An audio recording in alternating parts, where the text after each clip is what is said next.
with cold weather, the first thing everyone thinks about is nipples, right? You said it best. Nature's thermostat. Them things know what temperature it is, I promise you. They'll let you know. Is it cold outside? Yes, it's cold outside.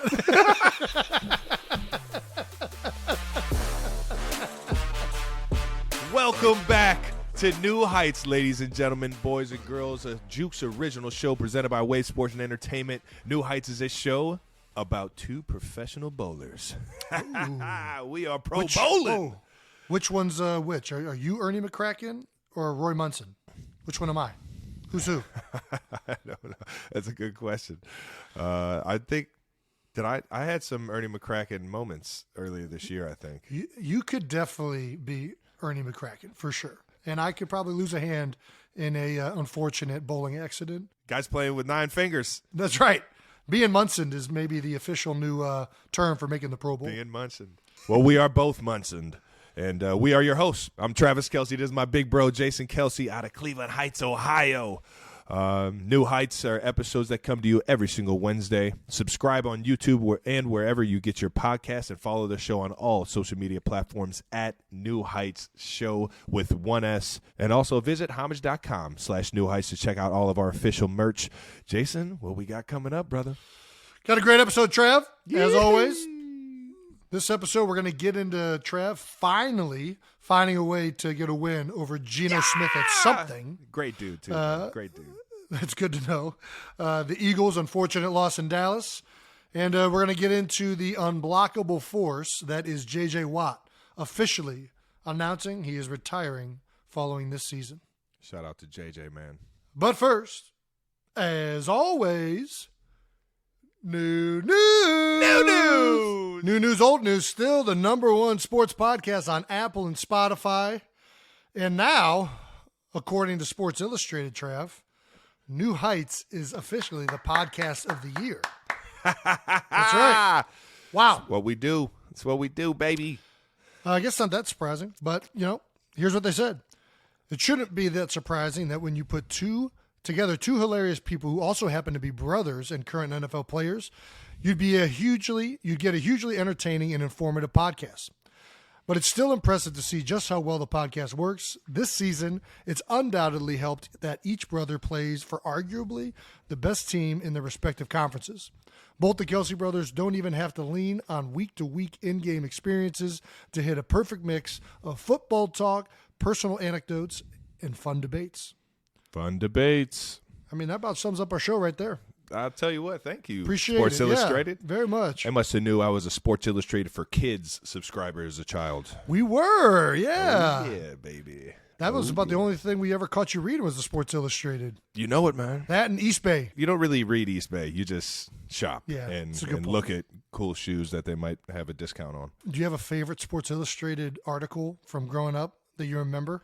I wouldn't say an article. I would say every single. It was a monthly. It was a monthly magazine. It wasn't a weekly one. So every month it would have certain athletes' birthdays in the back, and it was like a cardboard rip out. Like you could rip out and they were like little player cards of birthdays and some cool I don't know word about I don't know, anything that they liked, and I found out who all had my birthday, which is I got pretty good company. I got Mark McGuire, I got Patrick Waugh, also known as Patrick Roy in the Kelce household, because Dad only pronounces things one way, his way, a la our last name, and Grant Hill, man, Grant Hill, October 5th, baby. Yeah. That's good company. That is good company. I just remember the covers. The covers were always the things that I look forward to seeing. Who's going to be on this month's cover? I'm with you on that. One of the most legendary covers of all time, LeBron James, The Chosen One. That's right. That was a great one. The Chosen One. That was sweet. He had the Irish all-green jersey on, posing like he was Magic Johnson or something, throwing a no-look pass. It was pretty sweet, man. It's pretty sweet. Well, speaking of East Bay, did you know they just announced they are closing for good at the end of this year? Yeah. It's officially done.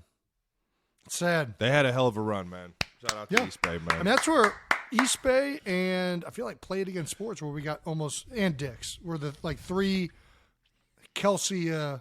Play It Again Sports, though. Yeah, we got a lot of used goods. Ed Kelce likes himself a bargain. It's always good when you go out there and ice skates that have been broken in by 3 previous owners' feet. And it just smelled like all 3 combined. You're out there on the driving range with actual wooden woods. What a guy, man! I'll tell you what, if you can hit it far with these guys, man, you can hit it far with the new ones. That's right. What a guy! All righty, well, little fan base name update. The 2 most popular submissions so far are undoubtedly New Heights Hooligans. The Hooligans. And the 92 Percenters. 92 Percenters is damn good, man. I kind of like 92 Percenters. I don't know why. It's unique. It's funny. Kind of hits on a lot of things. I love it, man. I love it. New Heights Hooligans, though, man, it's got a ring to it. It does have a ring to it, man. We also got an odd submission from our old teammate, Jordan Stepp. Jay Stepp, man. Yeah. The he real mankind. He reached out, had a fan base name, the Mules, which is an ode to anybody who grew up in the Steubenville, Beaver Creek, Youngstown, Canton, that entire Ohio Valley area. Like that little, really. Yeah. For some reason, the Mules was being a mule was like the greatest term of endearment that you could come up with. It means you're a hard worker, willing to do anything for your teammates, but you're not just a goody two shoes. You're a mule. You're a mule. You do all the dirty work nobody else wants to do. You're half jackass, so.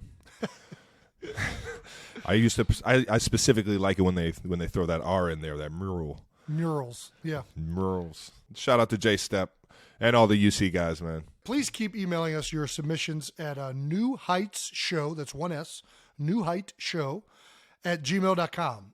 Once we get a clear top 4, we're going to put it out to a vote. It's the only way to settle it. Yeah. Got to do it Elon Musk style. Put it out to a vote.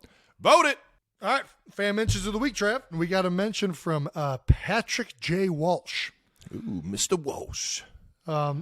He was out there on the internet making some Mama Kelce's, dinner rolls. Yoo-hoo! The Mama Kelce's famous dinner rolls. Is that what we're calling them? Mama Kelce's buns. Buns? Is that what we're calling them? That's what he called them. Time out, man. Mama Kelce's buns were a Christmas miracle. It's actually pretty fucking funny. It's great. He even made them into like a nice little Christmas tree. He's got it all glazed up and decorated. I mean, it looks great. They look good. My mouth is watering looking at these pictures. I'm not going to lie. He made those look awesome. Mama Kelce also made some for me on Christmas morning. That's right. Which I had them for Thanksgiving. You had them for Christmas. Yeah. Ah. Well, you know what the difference was? Is you probably had them with like a bunch of people around, so everybody had one. I ran through 2 dozen by myself. What? We watched 2 Christmas movies, and I just sat down there and just... Gosh, that sounds like a great Christmas They were amazing. They were absolutely amazing. Well, Patrick, I hope that the dinner rolls were just as amazing for you. I got to put this up. You had a nice video on there, Trav. Spot on with the new news. A very festive baker. New news. New news. As he's whipping up the batter, shouting out the new news. He can't wait to dig into him. I heard what sounded like Laura Walsh also in the tagged background? in the. Yeah, I heard her say a little new news. You guys hit it right on cue. We appreciate it. Glad that Mama Kelce's buns are becoming staples in other people's households. Let's get to some more dumb topics. Our next topic is our No Dumb Questions section. Just dumb people. No dumb questions, just dumb people. Yeah, this is our fun segment where we try to answer some of the not dumb questions that you guys may have out there. This week it's from Chad Masters. So Chad says, I have a friend who adamantly says that head coaches that do not call plays don't matter during the actual games. We all try to reason with him, but he doesn't listen. So his question is, for No Dumb Questions, do head coaches that don't call plays matter during games? You want to start it off, Trev? 100%. I mean, there's clock management, game management decisions that somebody has to make, and that somebody usually has 51% of what's going on the field and what's going on in a team's, locker room, huddle. Outside of the play calling, there's so much more that a head coach needs to do on game days. Even if it's an offensive coach that does call plays, he's got to understand what's going on the defensive side at all times. You know what I mean? You have to know when to challenge, when not to challenge. The certain rules that are happening, especially in like situational football, late in games, late in the half.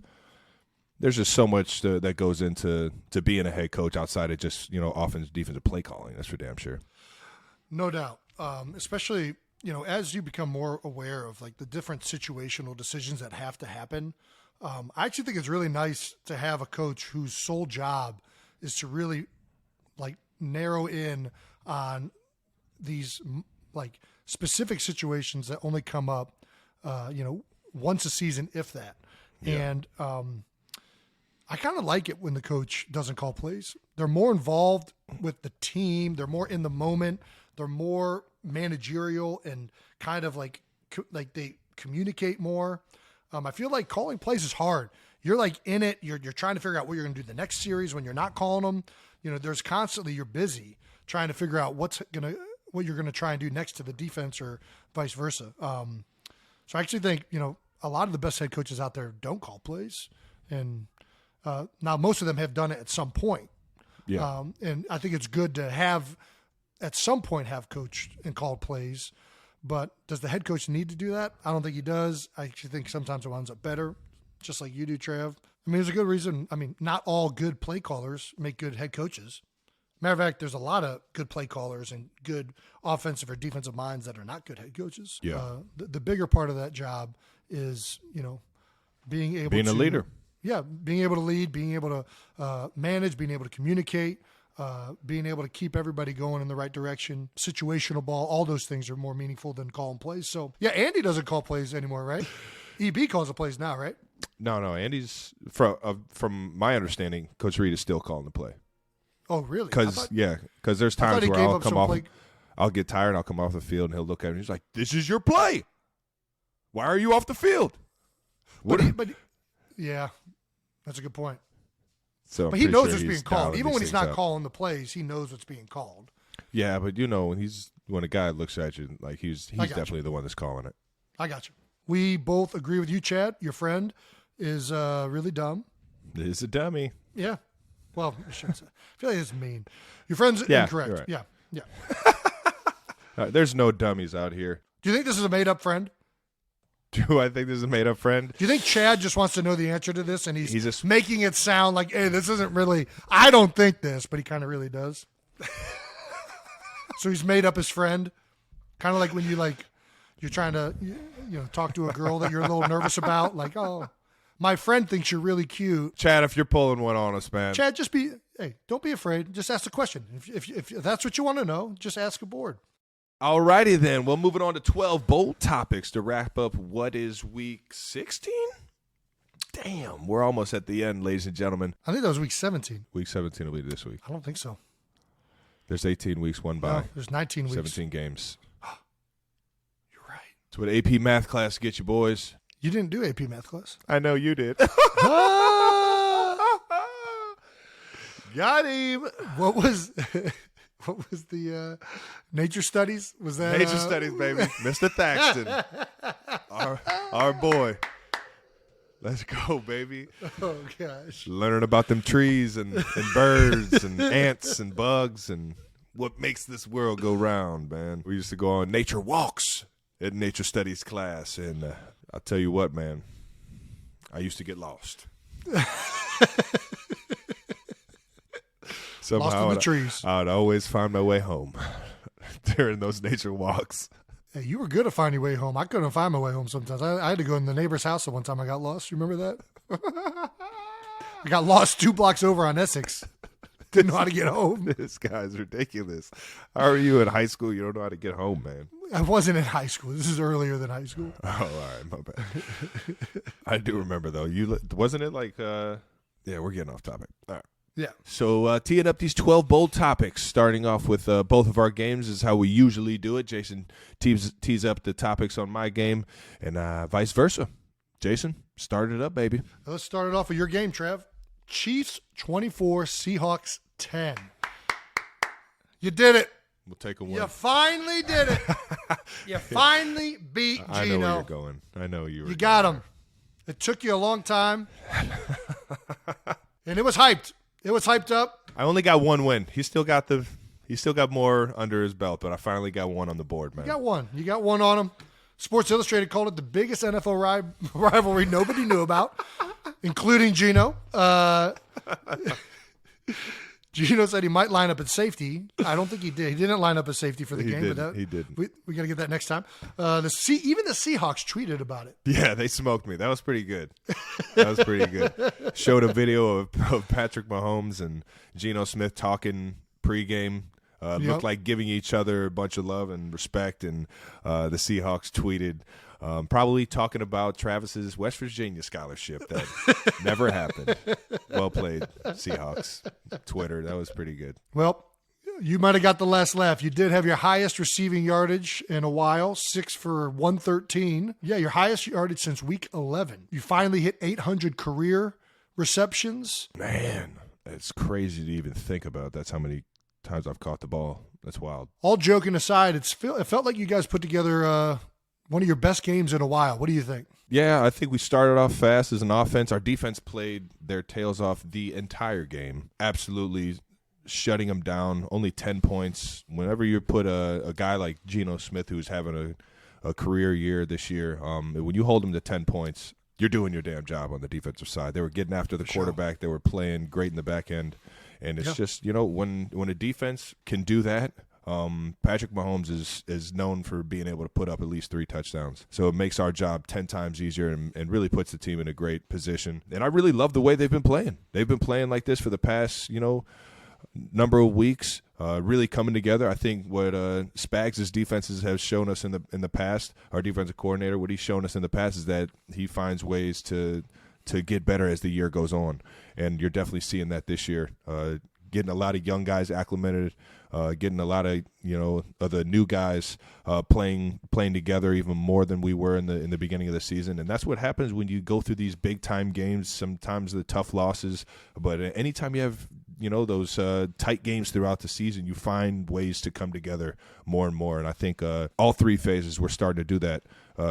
Coming down here into the stretch of the season, and that's when you want to be playing your best ball, man. No doubt. And it felt like it was particularly impressive. It was your first double-digit win since November 27th against the Rams, and you did so in 10-degree weather. It was 10 degrees at kickoff. It was sunny and 10 degrees at kickoff. I think it got up to like 20. Are you saying it wasn't that cold? Is that what you're saying?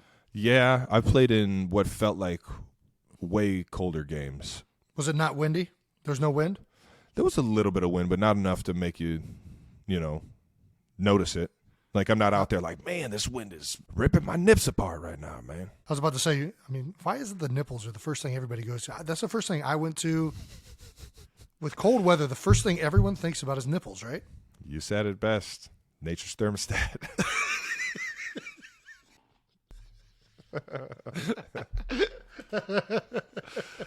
Them things know what temperature it is, I promise you. They'll let you know. Is it cold outside? Yes, it's cold outside.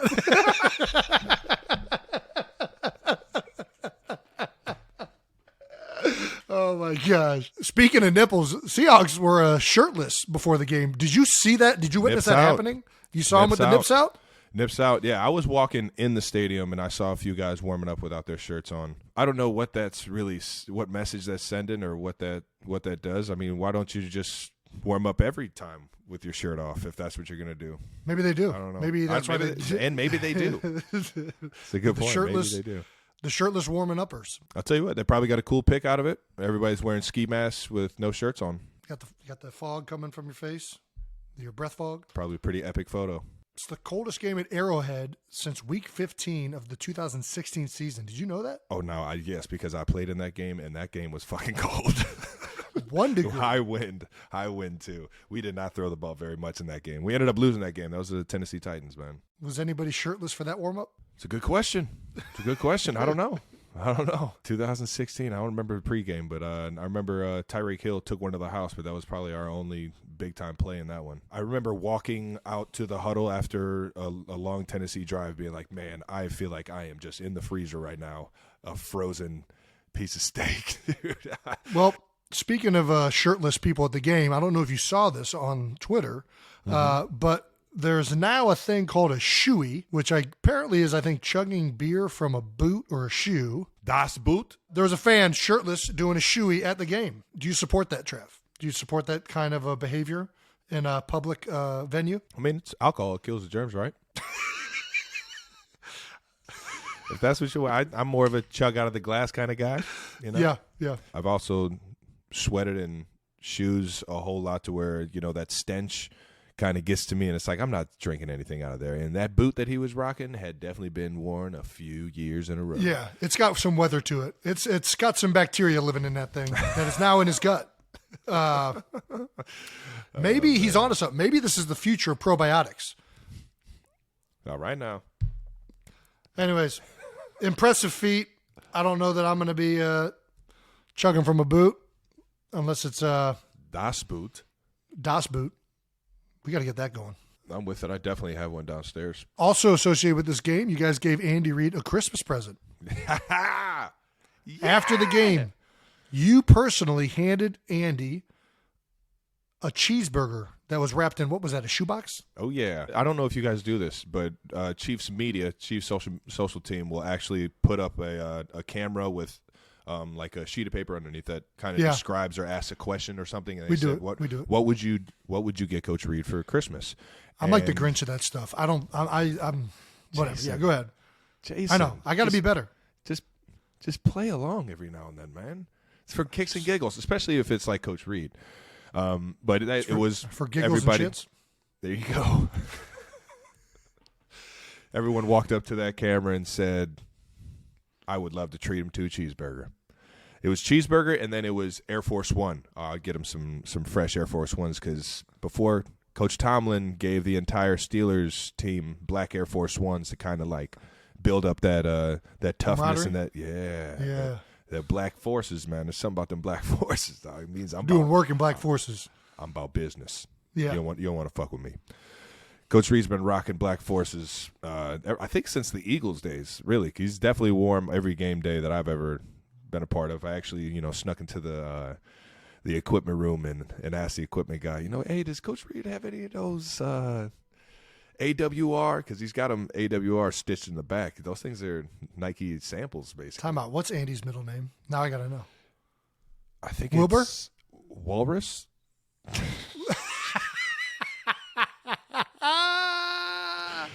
AWR. I'm pretty sure it's Walter, and it's out there. I think. I don't know. Is it? Walter? Can we get on that? Do we have production team helping? It is. It's Yep. Walter. Nice. Good job, Trev. I looked it up when I got the shoes, but so it was either get him a cheeseburger or get him a fresh pair of forces, and I had very little to do with this. I would think you just I just happened to be there. You just handed it to him. Yeah, but I'll take full credit for giving Coach Reid a cheeseburger on Christmas. Yeah, personally, I think the cheeseburger is way better than the forces. That was amazingly done. Chiefs media did it right. Gambling a little bit there. I mean, what if he shakes the box? He kind of, if you watch the video, he kind of shook. He rattled it? He tried to, he played along and kind of like peeked in there a little bit and shook it up just a little bit. And I was like, no. And the burger stayed. Stayed together. They knew something. They knew that just in case, somebody drops this or he shakes it up or, whatever, we got to have this burger still intact. Looking good. And I'll tell you what, I don't know what it was, but that burger did look good. It was something about the bun was like real shiny, and you get a good bun on a burger. Whoo, baby. Daggone. Merry Christmas, Coach Reid. Yeah, Merry Christmas, Coach, and great job, Chiefs social team, on putting that together. That was awesome. Shout out to my guy, Ted Cruz, baby. Moving on to Eagles-Cowboys, man. An electric game, man. I loved watching the game. It was a barn burner all the way down to the end. 40-34, Cowboys get it. Obviously, Jalen Hurts down. Gardner Minshew had himself quite a day. Yeah. I was impressed by how he played. A few unfortunate turnovers that basically was, I think, the difference in the game. The three that I can remember at least. But he was named a starter midweek too. It was midweek for the Dallas game. Yeah. Arguably going into one of the biggest games of the season. Can you take us through anything behind the scenes with how you prep this week? It's always a little different when you got preparation for a backup quarterback or a quarterback that's coming in that's new to the system or new to to the game week. You just touched on it too. He was named the starter midweek, but he wasn't even in the building for our Wednesday, which was the Tuesday practice that week, because he was doing a eulogy at Mike Leach's funeral. She wasn't even there the first day of work. R.I.P. Mike Leach, man. It was a different week for a number of reasons. Obviously, the starter's down, but we've played with Gardner before. We played with him last year against the Jets. I think everybody anticipated him playing well. He's a dialed-in guy. He's smart. He's a competitor. One of those guys that just kind of wears his emotions on his sleeve type. And he's fun to be around, man. I thought he played well. I really did. I think he played well, good enough for us to win. Obviously, the 3 turnovers, the 2 interceptions. I don't really know how much you can put that on him, but I think that the turnovers did hurt us in the end. But outside of that, I thought he was composed enough. He did his job very well. We weren't good enough across the board. I think, whenever you have a guy coming in, you just focus a little bit more on doing your job that much better and communicating it. You always want to make sure you're communicating with the quarterback, but when there's a new guy going in there, you want to over-communicate. You want to overdo everything to make sure that everybody's on the same page. I'm right there with you. You guys actually have a lot of similarities, man. I mean, is he exactly who everyone thinks he is? Some notable things to talk about are he tried to break his own hand with a hammer in order to gain an extra year eligibility at Eastern Carolina. You gained 60 pounds just to get a scholarship. In college, Gardner Minshew used to stretch in the locker room, only wearing his jockstrap. Brought that ritual with him to the NFL. Did you see him in there? I have not seen him stretching with his jockstrap, but I guess we are similar in that sense. Sometimes I'll just wear my jockstrap and go put my pre-workout in the middle of the locker room, just strutting my stuff. Just strutting, yeah. And you did the ESPN body shoot, not scared to show off your body. Not ashamed at all. Lived in an old person bus. Prison bus during spring practice this year. And you've been telling me since your rookie year you've been wanting to live on a boat on the Delaware, man. I did. For the longest time, I wanted to buy a houseboat and live in the Delaware River. You guys might be long lost bros, man. I don't know. There's some similarities for sure, yeah. But I think he is a very unique guy. I don't know that anybody's similar to Gardner Minshew. I think that's one of the things that make him a fun guy to have in the locker room is, he's not trying to be anything. He's just, whatever he is, it's kind of his own thing. The NFL world definitely got attracted to him down there in Jacksonville for a lot of the stuff he was doing and how he was the energy he was bringing on the field when they were rolling and they were winning. And he played well. 24-40 for 355, 2 tutties, the 2 interceptions. There's a lot that go into turnovers. Not all interceptions are the quarterback's fault. I know there was a few plays this year that I could have ran my route way better and gave Pat a better or an easier, friendlier throw that turned into interceptions. And I put that on myself. But Pat gets hit with the interception. You can never blame it on one or the other. It just is what it is. I don't want to take shots at any of the receivers or Gardner on your team. It just the turnovers are just such a big part of the outcome of a game like this. Yeah, it's unfortunate. I think, and one of them I thought was a pass interference, but like you said, these things going to happen, and you got to try and weather them and put yourself in positions where it's not going to happen. And there's a lot of things that go into interceptions and turnovers, and it's not always just the guy who's kind of at the front of it. Yeah. Well, he got in with the QB sneak. Cowboys knew it was coming. Who doesn't, baby? What are you guys saying to the D-line? Are you saying anything? There's a mic'd up clip saying what's coming, but are you saying we this said that every last single time? No, especially that one in particular. We had just run inside zone like 4 times in a row right at him. Mm-hmm. I was gassed. I was beyond dead tired. And I'm like, oh, my God, let's just leave. Please get in the end zone. Please, somebody push me in the end zone. I don't think people understand how gassed you can get on for a long drive, man, especially if you're an O-lineman or I know earlier on or a couple years ago I would play every single play on offense. I was 100% snap count and some of those long drives, man. Oh, boy. It used to suck. But you find ways to get right in here, man. Get right up in. It's all up here. It's all up here, man. Right here, all heart, baby. That's what you did. You got that thing in there, man. Most underrated play of the game might have been the Jaron Curse tackle on the fumble recovery, man. That was, that's a touchdown-saving tackle right there. And he scooped the ball pretty smooth. I'm not gonna lie. I'm pretty sure I was right there and I would have caught him. But I'll give it to Gardner. You're hawking him, or you had the angle? If you watch the video, I didn't have an angle, but I'm hawking him. I guarantee I can outrun that guy. What? No way.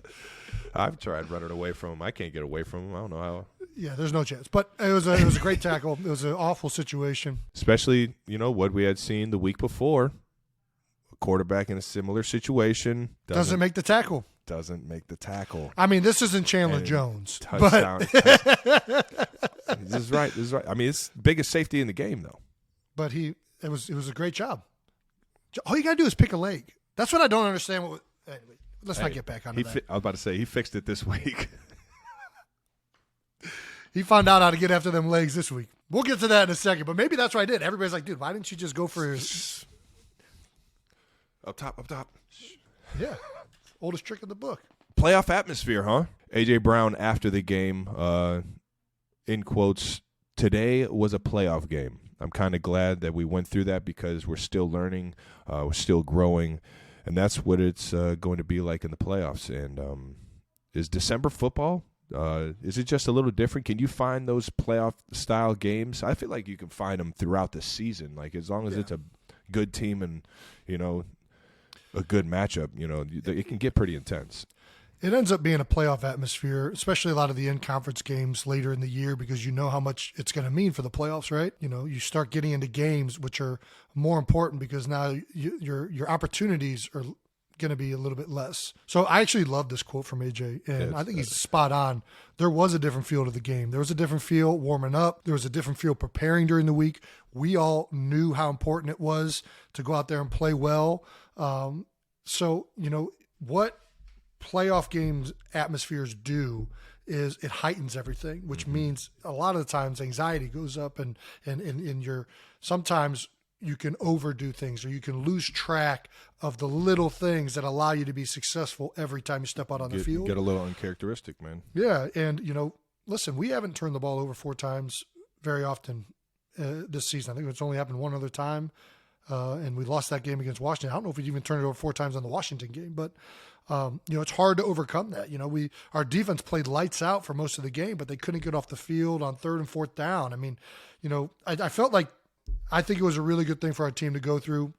I think it's always good to test yourself against good teams. Dallas played a hell of a game. Yeah. And this is they a were team making that we're plays, man. This is a team that we're probably going to see in the playoffs.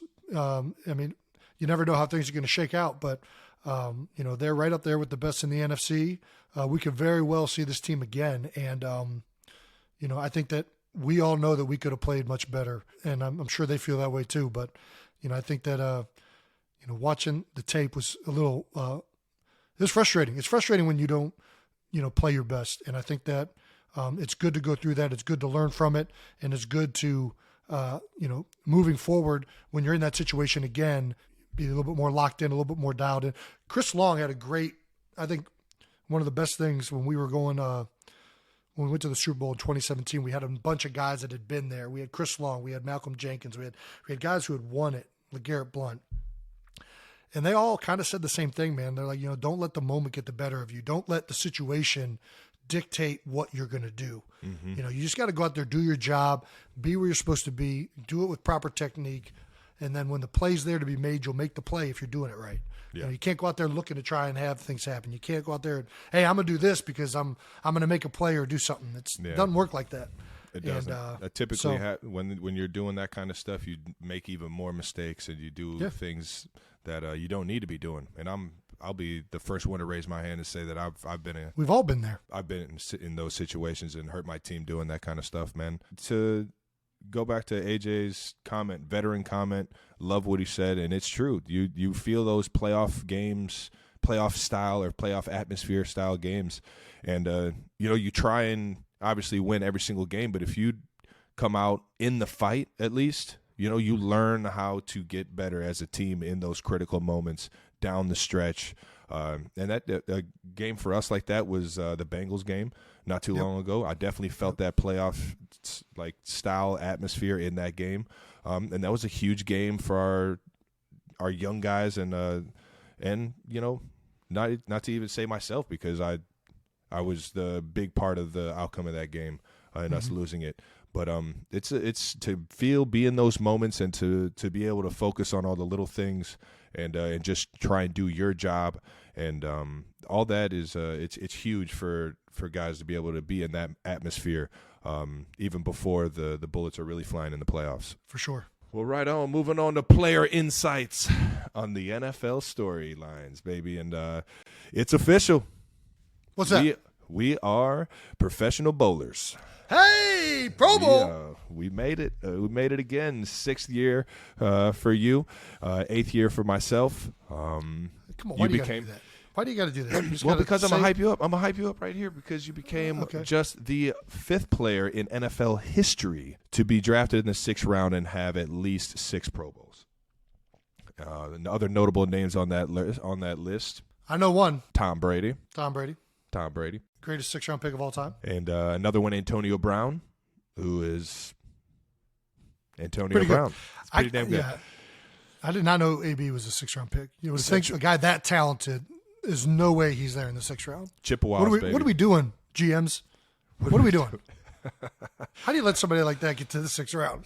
I don't know. He definitely had some success. I remember watching his highlights at Central Michigan. Shout out to all the Central Michigan guys out there. Eric Fisher, what's up, baby? And then 2 offensive linemen, Ken Gray, Cardinals guard, and Vikings center, Matt Burke. Matt Burke, baby.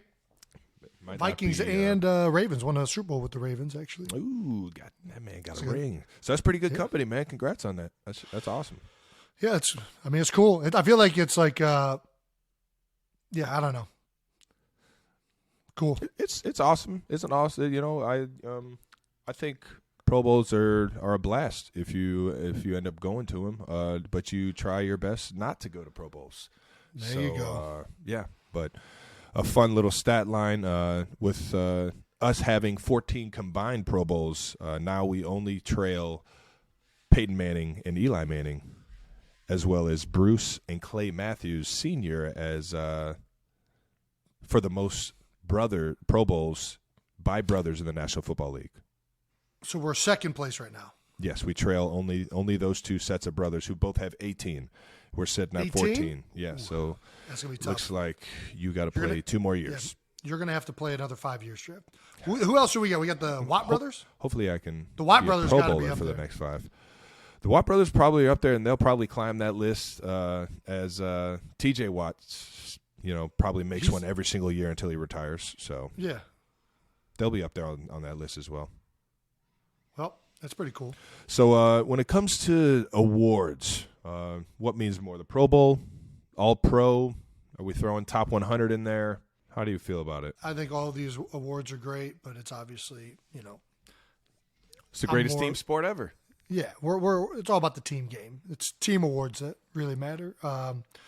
Something that I really think is cool about this year's Pro Bowl, for us at least, is all 5 of our offensive linemen are either in the Pro Bowl or an alternate for the Pro Bowl. That's pretty damn cool. Which means like all 5 of us are really doing a great job this year, and I think that means more than me getting a Pro Bowl. All Pro is cool, probably the highest honor you can get because there's only one guy selected at each position. And it's more, I think, Pro Bowl, the fan vote kind of can mess up, which guys are truly playing the best that year. I think All Pro is usually better at getting that right. Mm-hmm. And then the top 100, I don't even know if that's a real thing, to be honest with you. I don't think I've ever filled a sheet out. I've definitely filled it out a couple times. I don't know who. Yeah, I don't. It can't just be the players. They got to have more people putting it out there. I think what's more cool about the top 100 is the videos that come out. Yeah. The guys that you kind of see how guys talk about your play or talk about you as a player, and I think that respect throughout the league is way cooler than where I could ever be ranked. Yeah, and it's like that's also with the Pro Bowl. Like the coolest thing about the Pro Bowl isn't being in the Pro Bowl. The coolest thing about the Pro Bowl is like going there and meeting all these guys around the league that you have a lot of respect for. You know what I mean? Like that's the thing that I think is most fun. is talking to all these guys, 1,000%. sharing a beer with them.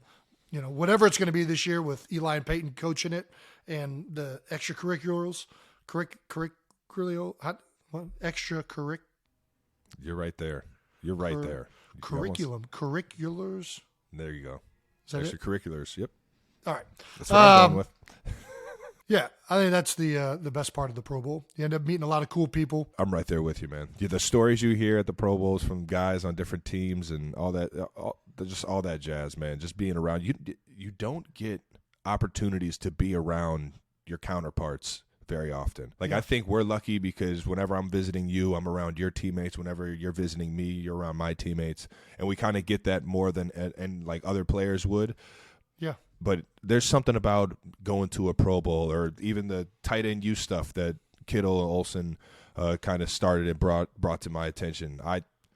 Going to those are so freaking cool, man, because you're around guys that you see and you watch play all the time, and just to hear their stories, hear their takes on certain things that's going on in their world of the team, whether it be the offense or what they see or who they go up against. Those stories are priceless, man. Just being around those guys is awesome. So yeah, I'm right there with you. Do you have any relationships or guys you've met at the Pro Bowl that have been some of the cooler guys, or interactions or things that you've liked in particular that you can think of off the top of your head? Yeah, it was the first one that I went to out in Hawaii. Odell, This is the first time meeting Odell Beckham Jr. that is, and being around him and that energy, it was cool. And on top of that, I got to be around a few of the other tight ends throughout the league. Tyler Eifert, who was drafted with me, or same draft class. Zach Ertz, who's with my same draft class. All these guys that you watch on film all the time, like we were just saying. I feel like those are probably that first Pro Bowl. I just got a lot of memories from being out there that year. Yeah, I like, man, I could go on and on about the O-line guys. Probably the one that sticks out the most is Travis Frederick. Back when he was playing, I feel like he was in the Pro Bowl every year.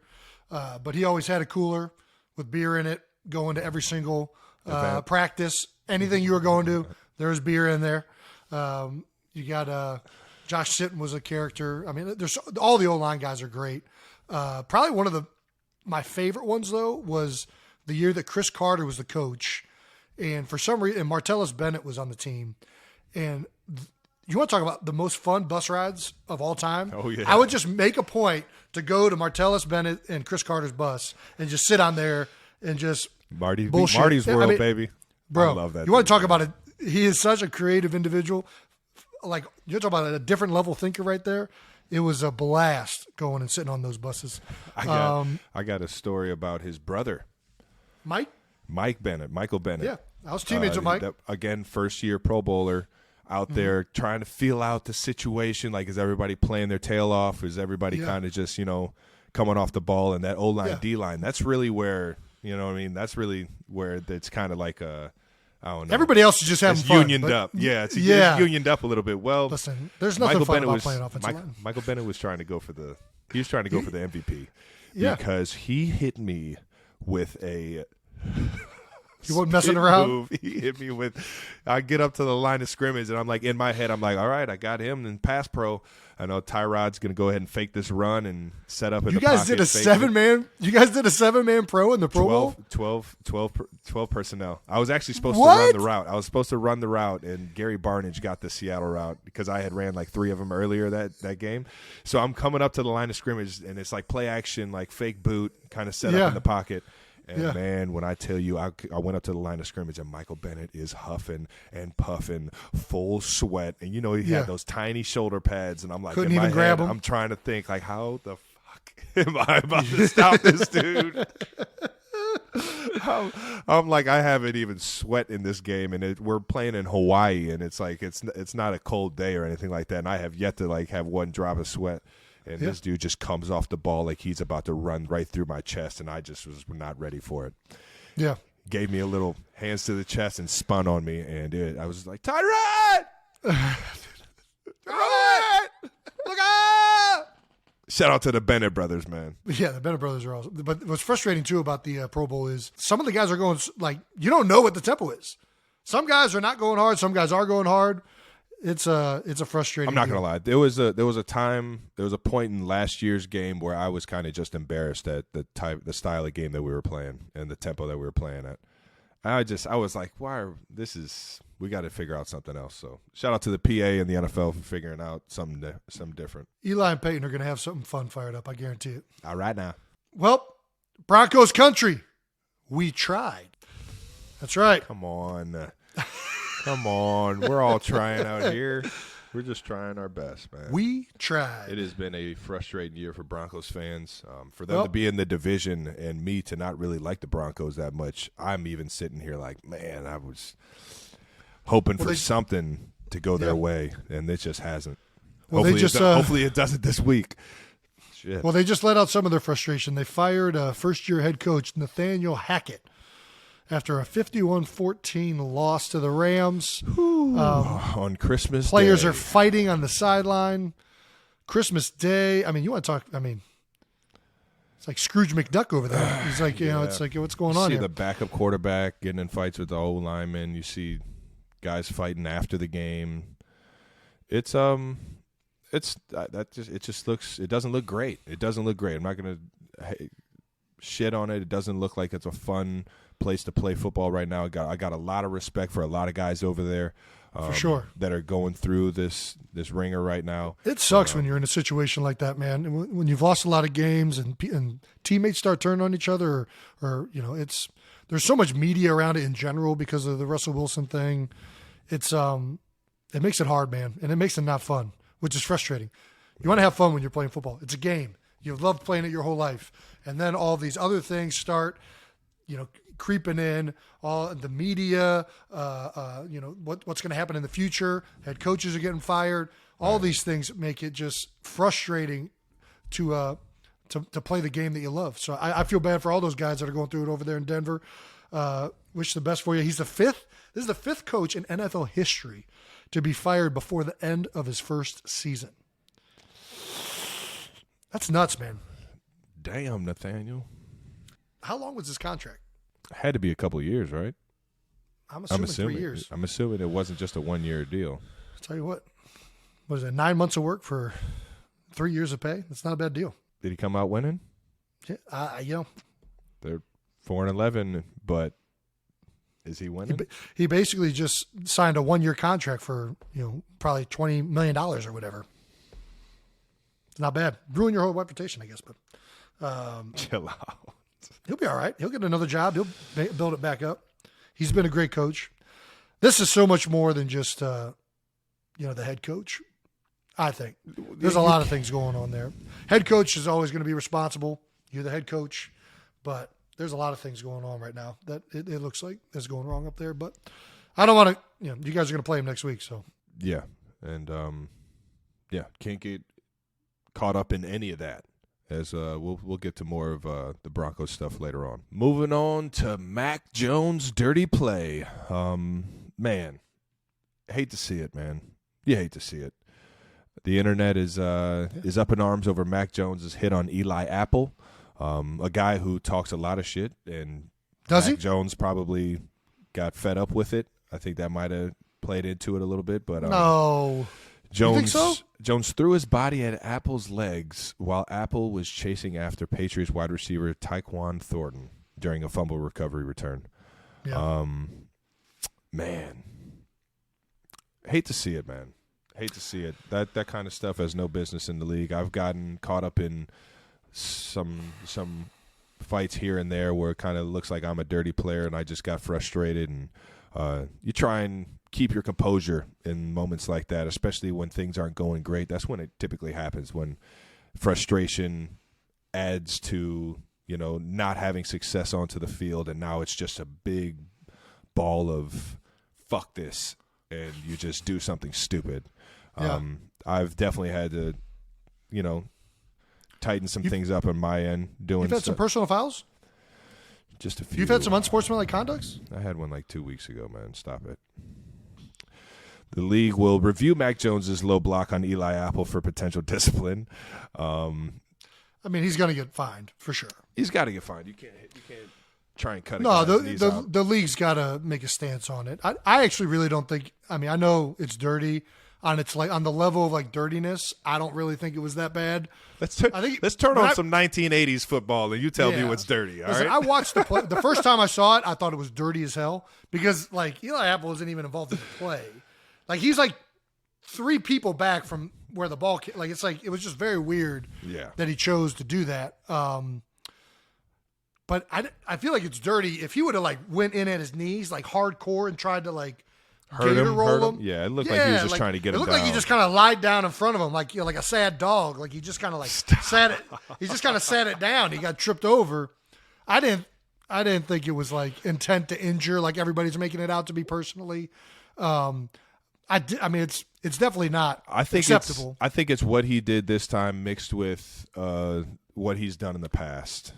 He's got some other questionable ones that I think are more dirty than that one. The sliding with your leg up and kicking a guy, that's dirty. Well, that's a Tom Brady used to do that, didn't he? Who else used to do that? So I think most quarterbacks quarterbacks slide with their leg up to kind of protect themselves from guys coming in late on them.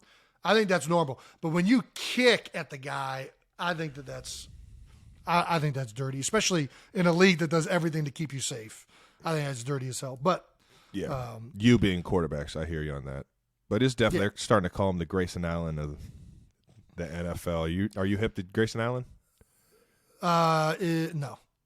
Yeah, shout out to Grayson Allen. He did some messed up shit in high school, what did he do? College. He was doing the stuff like hitting guys in the ribs. I mean, just some old school, good, hard nosed basketball, man. I'm not. That's sure. what I'm saying. I can't like remember. Dirty... I think he was definitely doing some stuff that was uncalled for sure. I mean, unless he's like hitting guys in the nuts. I think that's exactly what he was doing. Well, that's dirty. That's straight up dirty. Yeah. I don't think it's as hyped up as everybody's making it out to be personally. I just think the league needs to come in and say, hey, listen, you can't do that, and we're going to fine you because that's an illegal play. But I don't think it was as much of an injury attempt as people have made it out to be. But I do think he should be fined for it. That's kind of my stance on it. His statement after the game was just kind of went down in front of him and tried to stop a fast guy from getting to another fast guy. Just split-second decision, and there's not a lot that goes into it. There's hard feelings and definitely no intentions to hurt anybody on that play, which I think that's fair. I don't think he was trying to hurt a guy. I think he was just frustrated and said, fuck it. Well, I think he got posterized by Chandler Jones the week before, and he wasn't going to go up top on the guy. All week, they probably told him, hey, go low. Go low. Go low on him. What are you doing taking the big guy up top and getting stiffied? What are you talking about? Just go at his legs. So he's over here running, split-second decision. All week they've been saying, hey, just go at his legs next time. Goes at his legs. This is true. Well, at least he's learning week to week, you know? Yeah. Now he knows he can't do that. Now he's not getting posterized, but he's kind of being made out to be one of the dirtiest players in the NFL. But yeah, I don't want to rag on him, man. Mac Jones got me a Pro Bowl win last year and an extra couple grand. You so you know what I'm saying? Shout out to old Mackie Jones, baby. I don't think this is as bad as people are making it. That block used to be legal, that was my favorite. 4 years ago. That was my cut favorite. Block? Open field cut block. But this is the thing. It wasn't a cut block. This was the other team had the ball. He wasn't even block. That's what's confusing about the thing. Like he blocked somebody who already had the ball. Like, it was just very odd to even do it. That's what makes it kind of dirty. I don't think the knee thing was really that bad. It was just that like it didn't affect the play at all. You just went low and tripped a guy for no reason. That's what makes it kind of like, all right, you're being a bit of a weenie, Mac. All right, we got to stop that. L7 weenie. Oh man. Moving on. All right, moving on. So, a little weird playoff scenario for the AFC South division. Regardless of what happens in the Titans and Jags games this week, this is wild. The division will be decided when they play in the last game of the season in Week 18. Yep. The winner of that game will win the division and go on to the playoffs. So, definitely weird. This week their games does not mean a thing. Yeah, the games this week are meaningless. Makes you question, do we just rest our starters? Do we rest, some guys at this point in the season could use a week off to play a good, meaningful game. That's why you play so hard during the season so you can get that bye week in the playoffs because of how much, towards the end of the season, a week off actually matters. But it's just it's a weird scenario. I don't know if I've ever heard of this. Well, these kind of scenarios, whether it's the last game of the year that isn't going to impact playoff situations, or for these teams that are already out of the playoffs and now all of a sudden it's like, okay, if we lose, we get a better draft pick, but we can't lose on purpose. These are always weird situations to be in, and I feel like you don't want to be in too many of these situations because you don't want games to ever feel like they're meaningless, in my opinion. You always want players to think that every game counts, every play matters. That's the kind of culture you want in your building.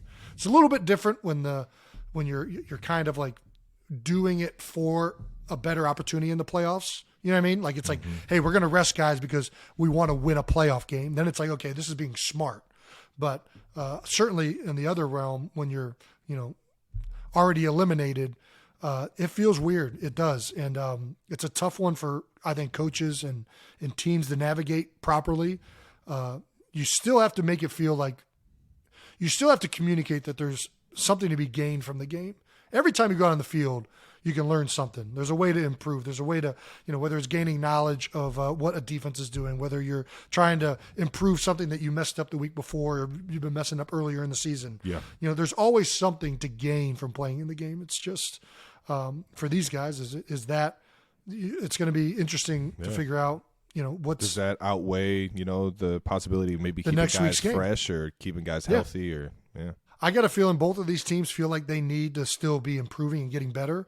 So I think they're going to end up playing this game, and they're going to play them hard, both of their games, because they're in this situation that they're in because they haven't played up to what they think their potential is most likely. Pretty wild scenario, and I'd be interested to see what Dougie P and Mike Vrabel figure out or see what they do, man. That'll be interesting to see as the week goes on. Also, J.J. Watt announces his retirement. A little surprising. The tweet, he announces his first game for his baby girl, as well as his last home game. Surprised the heck out of everybody. Yeah. A guy that looks like he could keep doing it if he really wanted to. Just a random Tuesday in the middle of the season or at the end of the season. Still 2 games left. Just putting a tweet out there. Hey, this is my last home game ever. What? And you're infamous. What? Reggie? I was surprised when I saw that. And no, very, very surprised. You want to talk about an amazing career, man. JJ's been one of the best all time. 3-time Defensive Player of the Year. I don't know how many Pro Bowls. Walter Payton Man of the Year. This is like the prototypical like All-American boy of the NFL. I feel like is JJ Watt. An awesome story too. Going through Wisconsin, I believe he might have started at Central Michigan. And then transferred to Wisconsin. He definitely transferred to Wisconsin, I heard. yeah. He transferred to Wisconsin. I don't know where he was before that, but he was definitely playing tight end. They moved him to D end. He was at Central. I think you're right. I'm pretty sure. And I got another guy that transfers, finds a home at another position. At least I think that's the story. And on top of that, either way, I believe he was a walk on at Wisconsin at first, and became one of the best DNs that the NFL has ever seen and that we've ever seen play football. Yeah, I mean, you want to talk about probably one of the most unstoppable players in his prime or unblockable players. I can tell you what, the Eagles' offensive line is certainly happy that you're retiring, JJ. I still remember, I think it was countless amount of quarterbacks that are. Yeah, I can still remember. I think 2014, and JJ's patented move. At least when he played more inside, he would either jet the gap or he would backdoor you. And the reason that was hard is like, when somebody's jetting the gap, you got to go down in there hard to make sure you're cutting off penetration. And when you go down in there hard, kind of susceptibility to that is getting backdoored. So you open up the back door, yeah. Tackles were terrified of blocking this guy on the backside. And he made countless plays on the backside of runs. And he made a few this last game. That I saw. Hit a few guys with a backdoor swim move. I know he's hit me on that one a few times. He's got everybody on that one. I'm already outweighed and out muscled, and for me to try and cut off that penetration and for him to backdoor me, I was like, "You sly dog, motherfucker." Yeah, it's hard. Most guys aren't strong enough to be that threatening and quick enough to do the backdoor. That's what makes him. That's why he was so dominant. Smart player, man. Yeah, Smart he player. was smart. He was physical. I still remember playing him in 2014 or playing the Houston Texans, and Lane Johnson look at him at one point. He looks like he's like seen a ghost. And I'm like, hey, Lane, you all right? And he's like, man, it feels like I'm just in the middle of the ocean, and there's a big great white circling me with a big 99 jersey on.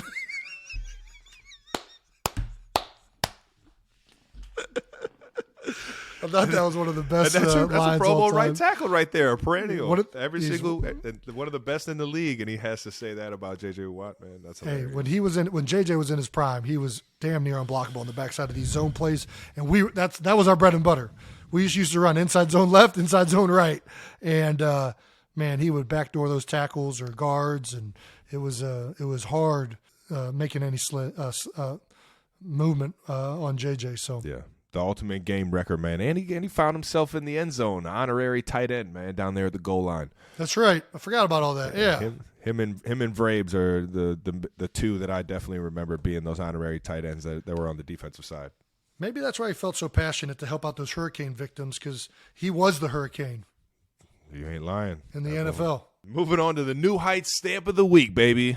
This is where we shine light on guys taking their game to new heights. We usually stick around the NFL, but we'll bounce around from college or just something that we see inspiring out here in the world. Jason, who you got this week? Who's your New Heights stamp? Man, I got to go Justin Jefferson. Whenever you break a record by the in my Mr. probably Gritty. the receiver. Yeah, I mean, I don't think I ever saw a receiver that was more impressive watching than Randy Moss. And Justin Jefferson just broke his single-season Vikings record for yards in one season at 1,632.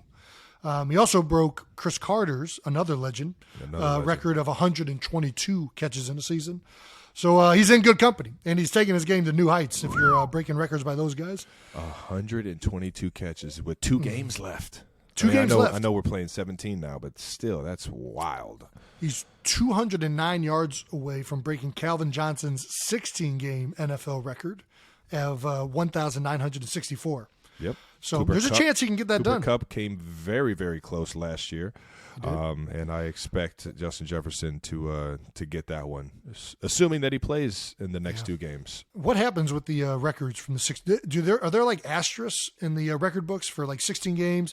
I mean, we talked about this last week. Jim Brown played, I think, 12-game seasons or something like that. Yeah. You know what I mean? Like what? Mike Dick had played like 8, and he had 1,000 yards. It was something stupid. He was like the first tight end to get 1,000 yards, and it was like, not even 10 games in the season.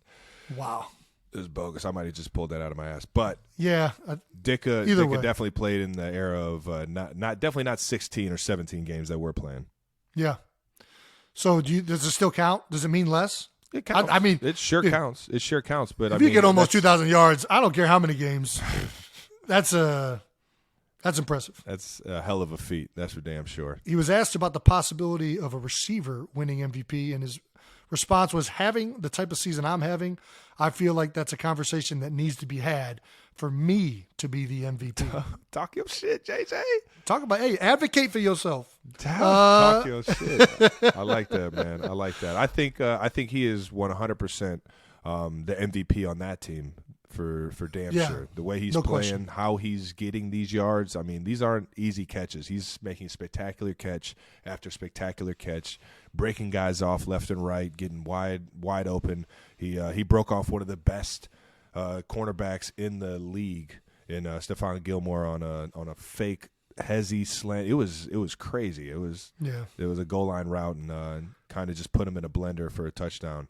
It was the return stop and go. It was a crazy route. It's a made up route, as they all are. All the good ones are made up. All the good ones are just on the fly. But shout out to JJ for taking his game to new heights and keep it going, man. I hope you get both these records and all the records this year, man. But I'm going with the tight end, baby. Shout out to tight end you. Oh, shocker. You gotta show love, baby. I know. Tease, you know what I'm saying? Especially when you're taking your game to new heights like Shane Zylstra. Yeah. The Zillmeister. It's got to be like Greek or something like that. The Detroit Lions tight end at 5 receptions, 26 yards, and 3 touchdowns, baby. Almost had the Al Bundy. Almost had the Al Bundy, baby. A very similar stat line to me getting 7 receptions, It's a for selfish 25 game. yards. Selfish game. I mean, he better have been run blocking to get that and stat 4 line. touchdowns. Not a terrible game, though. Not a terrible game. You get 3 touchdowns. You're happy You're balling, with it. baby. You're balling, Yeah. baby. And you play for a tight end coach. You gotta 5 love for it, 26, so he averaged 5 yards a catch, just over. Whenever your touchdown is over your yards per catch, that's a bogus award. Yeah. That's a bogus stat line. That is what I call a buns record. You are on the booty side of that record, and that's one that I hold right there. I had 4 touchdowns and averaged only like 3.4 yards a catch. But shout out to Saint Zylstra, baby. Detroit Lions tight end for taking his game to new heights, man. Getting in the end zone 3 times Way to go. That's a special feeling right there. All righty, let's look on to next week. Let's do it, man. Saints at Eagles. You guys playing at the Link. Both games this year are going to be on New Year's. That is, both our games are on New Year's Day. How do you feel about playing on New Year's Day? Is that a holiday game? That's a holiday game. New Year's Day in Philadelphia is a holiday, Trev. We got the Mummers Parade. Come on now, coming down Broad Street. I think it's coming back. Are you gonna rock the? Trev, I'm gonna be at a game. I'm not rocking a Mummer suit to the game. No. Oh, no. You can't dress as. Well, I can dress as, but I only wear Mummer suits for specific occasions or if I'm at the parade. Yeah. Parades only. Mummers outfits are parades only. That's right. That's a good way to say it right there. Very nice. The Eagles can clinch the number 1 seed and home field advantage throughout the NFC playoffs with a win, baby, and that is really the biggest reason you play the regular season is to be able to get that number 1 seed or get slotted to where you get that advantage. Maybe a dumb question, but how do you handle balancing needing to win the number 1 seed but also needing to stay healthy for the playoffs? You just can't think about. Yeah, we're not focused on the health aspect of it. We're focused on winning the game. I think at this point it's too early to worry about that. We got to go out there. We got to play a game against a really good team in the Saints. I don't care that the record is below 500. These guys have great players on defense, especially their D-line. Their head coach, who was the defensive coordinator for a long time, Dennis Allen, is one of the hardest ones that I've ever been up against. He can scheme things up.